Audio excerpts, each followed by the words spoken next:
Europe 1, j'ai choisi pour vous. Une année, devinez laquelle? 1924. Eh oui, parce que ce soir, l'attente va prendre fin. Paris devrait avoir ses JO, ceux de 2024. 100 ans après, les Jeux seront donc de retour dans la capitale et de Troyes pour conjurer le sort. 1900, 1924 et donc 2024, si tout se déroule comme prévu. Ouest France est donc reparti ce matin sur les traces de cet olympisme d'antan que nous allons réveiller.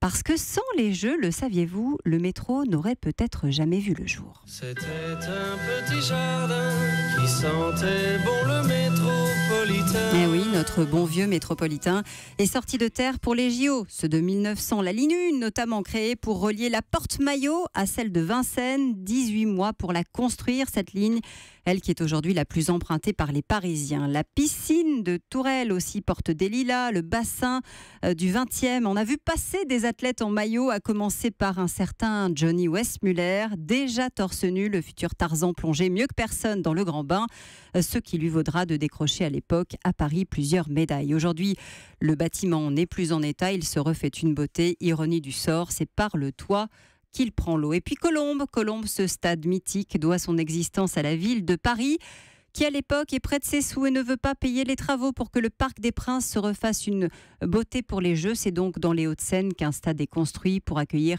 60 000 personnes. Aujourd'hui, il est encore un temple du sport. 3 projets à l'époque, bien davantage aujourd'hui, pour transformer Paris et mettre la capitale à la taille XXL des JO de demain. Europe 1.